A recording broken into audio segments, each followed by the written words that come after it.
नमस्कार शेतकरी मित्रांनो, डीएस न्यूज मराठी आपल्या हक्काच्या युट्यूब चॅनल मध्ये सर्व शेतकरी बांधवांचं हार्दिक स्वागत आहे। सर्व शेतकरी बांधवांना एक विनंती आहे, या साईडला दिसत असलेल्या काळ्या बटनावरती क्लिक करा, जेणेकरून तुम्ही आम्हाला सबस्क्राइब कराल। आणि तुम्ही जर आम्हाला सबस्क्राइब केलं तर शेती संबंधित असेच नवनवीन व्हिडिओ तुम्हाला आमचे सर्वप्रथम पाहायला भेटतील। तर शेतकरी मित्रांनो, राज्यातील 64 लाख शेतकरी बांधवांसाठी आनंदाची बातमी आहे। राज्यातील 64 लाख शेतकऱ्यांना 2550 कोटी रुपयाचा खरीप हंगाम 2024 चा पीक विमा वाटप होणार आहे। आता मित्रांनो, हा पीक विमा कधी वाटप होणार, कोणत्या जिल्ह्यातील शेतकऱ्यांना हा पीक विमा भेटणार, त्या जिल्ह्यातील किती शेतकरी पात्र आहेत, त्या जिल्ह्याला एकूण किती कोटी रुपये निधी मंजूर झालेला आहे, याचबरोबर कोण्या पिकासाठी हा पीक विमा वाटप होणार, हेक्टरी किती रुपये वाटप होणार, या सगळ्या प्रश्नाची उत्तर आपण याच व्हिडिओच्या माध्यमातून जाणून घेण्याचा प्रयत्न करणार आहोत। त्यामुळे सर्व शेतकरी बांधवांना एक विनंती आहे, व्हिडिओ शेवटपर्यंत पहा, जेणेकरून तुमच्या जिल्ह्यातली खरीप हंगाम 2024 च्या पीक विम्याच्या वाटपाची संपूर्ण माहिती कळेल। तुम्हाला पीक विमा भेटणार का नाही भेटणार याची माहिती मी तुम्हाला याच व्हिडिओच्या माध्यमातून सांगण्याचा प्रयत्न करणार आहे। त्यामुळे व्हिडिओ शेवटपर्यंत पहा। तर मित्रांनो, चला तर व्हिडिओला सुरुवात करूया। तर मित्रांनो, राज्यातील 64 लाख शेतकऱ्यांना खरीप हंगाम 2024 चा 2550 कोटी रुपयाचा पीक विमा आज आणि उद्या शेतकरी बांधवांच्या बँक खात्यामध्ये जमा होणार आहे। ज्यामध्ये आता कोणकोणत्या जिल्ह्यामध्ये हा पीक विमा भेटणार याची थोडक्यात माहिती घेण्याचा प्रयत्न करूया। तर मित्रांनो, यामध्ये सांगायचं झालं तर 3 जिल्ह्यामध्ये 25% अग्रिम आणि राज्यातल्या उर्वरित जिल्ह्यामध्ये 25% वैयक्तिक क्लेमचा पीक विमा भेटणार। ज्यामध्ये आता कोणकोणत्या जिल्ह्यामध्ये वैयक्तिक क्लेमचा पीक विमा भेटणार या जिल्ह्याची यादी आपण बघण्याचा प्रयत्न करूया। ज्यामध्ये धुळे आहे, नंदुरबार आहे, पुणे जिल्हा आहे, सांगली आहे, कोल्हापूर आहे, याचबरोबर छत्रपती संभाजीनगर आहे, जालना आहे, बीड आहे, धाराशिव आहे, नांदेड आहे, परभणी नांदेड नाही, परभणी पण नाही आणि हिंगोली पण नाही। या 3 जिल्ह्यामध्ये अग्रिम पीक विमा आहे आणि या जिल्ह्यातल्या वैयक्तिक क्लेमच्या शेतकऱ्यांना सुद्धा भेटणार आहे। बुलढाणा, अमरावती, अकोला, वाशिम, यवतमाळ, वर्धा, नागपूर, भंडारा, गडचिरोली या जिल्ह्यामध्ये, याबरोबरच आपण जर पाहायला गेलं तर वाशिम या सगळ्या जिल्ह्याचा समावेश आहे। आता अग्रिमचा पीक विमा कोणत्या जिल्ह्यामध्ये भेटणार याची थोडक्यात माहिती घेऊया। परभणी, नांदेड, हिंगोली या जिल्ह्यामध्ये अग्रिम पीक विमा आणि जालना आणि यवतमाळच्या अग्रिमच्या अधिसूचना विमा कंपनीने फेटाळण्यात आलेली आहे। यवतमाळचा आता विषय प्रलंबित आहे, परंतु यवतमाळमध्ये वैयक्तिक क्लेमचा पीक विमा वाटप सुरू आहे। याबरोबरच लातूर जिल्ह्यामध्ये सुद्धा वैयक्तिक क्लेमचा पीक विमा मोठ्या प्रमाणामध्ये सोयाबीनसाठी हेक्टरी 30 ते 35 हजार रुपये लातूरमध्ये वाटप सुरू झालेलं आहे। परंतु या राज्यातल्या उर्वरित जिल्ह्यामध्ये आता आज आणि उद्या खरीप हंगाम 2024 चा पीक विमा वाटप होणार आहे।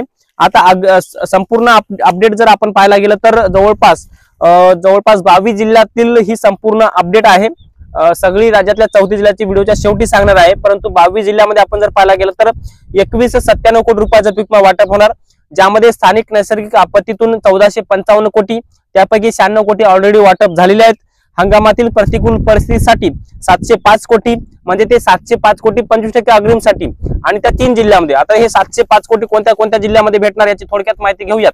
ज्यामध्ये परभणीमध्ये आयसीआयसीआय कंपनीच्या माध्यमातून 296 कोटी 88 लाख रुपये, नांदेडमध्ये युनायटेड इंडिया कंपनीच्या माध्यमातून 254 कोटी 59 लाख रुपये आणि हिंगोलीमध्ये एचडीएफसी आर्गो कंपनीच्या माध्यमातून 154 कोटी 36 लाख रुपये आणि असे एकूण या 3 जिल्ह्यातील 25% अग्रिमच्या पोटी 18,84,000 शेतकऱ्यांना 705 कोटी रुपयाचा 25% अग्रिमचा पीक विमा या 3 जिल्ह्यामध्ये भेटणार आहे। तर मित्रांनो, राज्यातील या सर्व जिल्ह्यातील शेतकऱ्यांसाठी आनंदाची बातमी आहे। आणि एकूण आता सगळ्या जिल्ह्याचा अपडेट बघण्याचा प्रयत्न करूया। ज्यामध्ये आपण जर पाहिलं तर छत्रपती संभाजीनगर, भंडारा, पालघर, वाशिम, बुलढाणा, सांगली, नंदुरबार, बीड असेल, हिंगोली असेल, अकोला, धुळे, पुणे, धाराशिव, यवतमाळ, अमरावती, गडचिरोली, लातूर, याबरोबरच नांदेड, अहमदनगर म्हणजे पुण्यश्लोक अहिल्यानगर, नाशिक, चंद्रपूर, सोलापूर, जळगाव, परभणी, वर्धा, नागपूर, जालना असेल, याचबरोबर कोल्हापूर, गोंदिया, ठाणे, रत्नागिरी आणि सिंधुदुर्ग या सगळ्या जिल्ह्यातील, म्हणजे या सगळ्या 29 ते 32 जिल्ह्यातील शेतकऱ्यांना जवळपास 2550 कोटी रुपयाचा खरीप हंगाम 2024 चा पीक विमा वाटप होणार। या 2 दिवसामध्ये वाटप होणार आहे। त्यामध्ये ओरिएंटल विमा कंपनी, भारतीय कृषी विमा company, HDFC ERGO, universal Sompo, ICICI Lombard, SBI life, united India, Reliance general आणि चोलामंडलम एमएस या 9 विमा कंपन्यांच्या माध्यमातून खरीप हंगाम 2024 चा हा पीक विमा वाटप होणार आहे। त्यामुळे आज सोमवार आणि उद्या मंगळवार या 2 दिवसामध्ये हा पीक विमा वाटप होणार आहे। प्रामुख्याने ज्या जिल्ह्यांनी आपले वैयक्तिक क्लेम केले होते, वैयक्तिक क्लेमचा सुद्धा पीक विमा वाटप होणार आहे। आणि ज्या जिल्ह्यामध्ये 25% अग्रिमचा पीक विमा जिल्हाधिकाऱ्यांच्या माध्यमातून मंजूर होता, त्या जिल्ह्यामध्ये सुद्धा अग्रिमचा पीक विमा भेटणार। साधारणतः 3 जिल्ह्यामध्ये अग्रिम पीक विमा आणि राज्यातल्या उर्वरित जिल्ह्यामध्ये वैयक्तिक क्लेमचा पीक विमा। आता या संदर्भात तुमचे काही प्रश्न असतील तर कमेंट्स मध्ये नक्की लिहा। कमेंटचे उत्तर नक्की देण्याचा प्रयत्न करूया आणि मंगळवारपर्यंत म्हणजे उद्यापर्यंत संपूर्ण हा पीक विमा 25 ते 50 कोटी रुपयाचा पीक विमा 64 लाख शेतकऱ्यांच्या आधार संलग्न बँक खात्यामध्ये विमा कंपन्यांच्या माध्यमातून वाटप होणार आहे अशी माहिती आपल्या कृषी विभागाच्या माध्यमातून देण्यात आलेली आहे आणि आपल्या राज्याचे कृषी मंत्री माणिकराव कोकाटेंच्या सुद्धा माध्यमातून ही माहिती देण्यात आलेली आहे। हे अधिकृत असं अपडेट आहे। आता या संदर्भात तुमचे काही प्रश्न असेल तर कमेंट्स मध्ये नक्की लिहा आणि हा व्हिडिओ जर आवडला असेल तर एक लाईक करा। प्रत्येक शेतकरी बांधवांपर्यंत महत्त्वाची अशी माहिती शेअर करा। तर मित्रांनो, मी तुर्तास इथेच थांबतो। तोपर्यंत आपल्या सर्वांच्या मनापासून धन्यवाद।